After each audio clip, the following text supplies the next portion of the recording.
बिस्मिल्लाहिर्रहमानिर्रहीम। Welcome to the knowledge hub. Dear students, जब हम अंग्रेज़ी बोलने की बात करते हैं तो हमारे रास्ते में एक बहुत बड़ी रुकावट ये होती है कि क्योंकि हम दिन भर में उर्दू, पंजाबी या कोई भी हमारी लोकल लैंग्वेज है वो बोलते रहते हैं।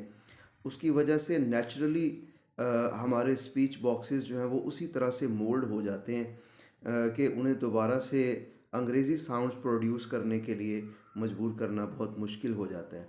यानी एक नेचुरल सिस्टम है हमारे गले में, हमारे स्पीच ऑर्गन्स में, कि जो लैंग्वेज हम शुरू से बचपन से बोलते चले आ रहे हैं उसकी साउंड्स जो है ना वो एक स्पेसिफिक स्पीच बॉक्स की शक्ल में हमारे गले में फ़िक्स हो जाती हैं। जब हम कुछ मेच्योर एज में, बड़ी एज में जाके किसी और लैंग्वेज को बोलने की कोशिश करते हैं तो वो उन साउंड्स को प्रोड्यूस करने में ख़ासी दिक्कत होती है।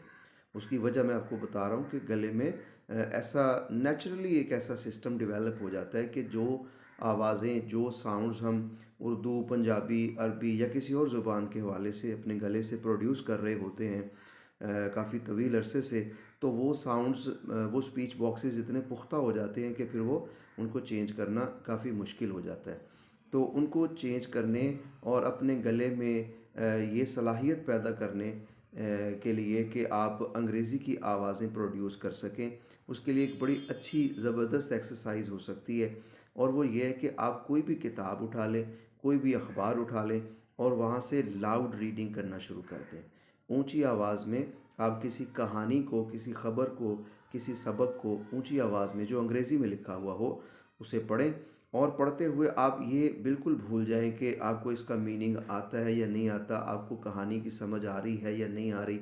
इन चीज़ों से कतई नज़र आप सिर्फ़ और सिर्फ इस बात पे फोकस करें कि आप अपनी ज़ुबान से वो अल्फाज ऊंची आवाज़ में अदा कर रहे हैं।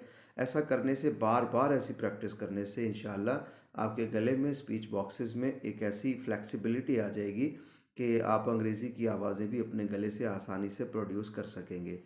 तो इस सिलसिले की एक प्रैक्टिस के तौर पे मैं एक स्टोरी, ये 7 क्लास की ऑक्सफोर्ड की बुक है मेरे बेटे की मेरे पास, तो मैं उसमें से एक स्टोरी जो है उसकी लाउड रीडिंग करके आपको सुनाता हूँ।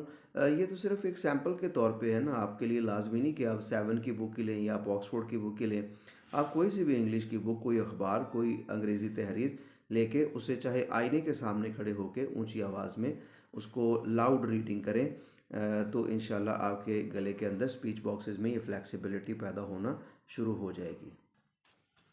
तो लीजिए, ये कहानी है लाइट इन द नाइट।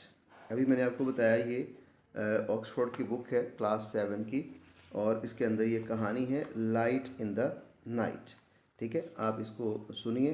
हो सकता है कहानी की पूरी समझ ना आए, मैं सिर्फ आपको ये बताना चाह रहा हूँ कि आप इस तरह से रीडिंग की प्रैक्टिस कर सकते हैं लाउड रीडिंग के ज़रिए से। जी। Light in the night. London is a major capital city. At night, it glows brightly like most modern cities. Before the 1700s, London was much smaller than it is now. On cloudless, moonlit nights, people would take advantage of the moonlight and go out to socialize. But night time in the city could be dangerous. You could trip, fall, and injure yourself. If you fell in the river, you could drown. You could be attacked or robbed by criminals who roamed the streets. You could easily get lost. If people wanted to get out at night, they would have to carry a burning torch or lamp, or if they are rich enough, pay someone else to carry it. There were many links boys. There were many link boys who would, for a very small fee, hold a burning torch or lamp ahead of people so that they could see the way through the dark streets. Some of these link boys were dishonest and would rob the people who had employed them and then run off and leave them in the dark. By the early 1700s, busy cities like London and Paris had street lamps in some areas. In Paris, which had street lamps before London, the first street lamps were actually lights placed in the windows of houses. Police enforced a law that said every house had to have a lamp burning in the window all night long. If the lamp went out, people would have to get up to relight it. or face being fined. Some people started to offer their services as lamplighters. In return for payment, lamplighters would put up a lamp outside the house and make sure it was lit. The street lamps reassured people and made them feel safer. The authorities realized the benefits they brought and took over the installation and maintenance of them. All over Europe, the use of lampposts grew. In the 1700s, London grew rapidly and became the world's center of trade, manufacturing, and fashion. Business became an important part, and lights were needed to keep the city working and entertaining in the night. By the late 1700s, London had so many street lamps that visitors to the city were amazed by them. The lamps were fueled by wax or oil that gave off an unpleasant smell and often dripped. Many people were employed as lamplighters because each lamp had to be lit by hand every evening. One German tourist visiting London in the 1700s wrote in his diary, "As it was quite dark when I came back the first evening, I was astonished at the admirable manner in which the streets are lighted up. The bright lamps made the city seem exciting and lively. The lamps are so near each other that even on the most ordinary and common nights, the city has the appearance of a festive illumination." The lamplighters quickly became an important part and valued part of society. This was because they often became a key figure in their communities. They would walk the same route twice a day and they checked, cleaned, fixed, lit, or put out the lights. They would notice that what was going on around them. Many lamplighters helped to make their routes safer. Their job required energy, strength, agility, and reliability. They had to keep the lights clean, make sure the wicks were trimmed to the right length, light tens of lamps in the evening, and put them all out again in the morning. Many lamplighters were pleased to be guardians in their communities, and often the job would be passed on from parents to the child. The lampposts London were designed with a bar stick out on either side at the top so that the lamplighters could safely rest his ladder on them. Lamplighters moved quickly carrying their ladders and going up and down in hundreds of times a day. The lampposts were decorated with the royal crest and were looked after carefully by the lamplighters.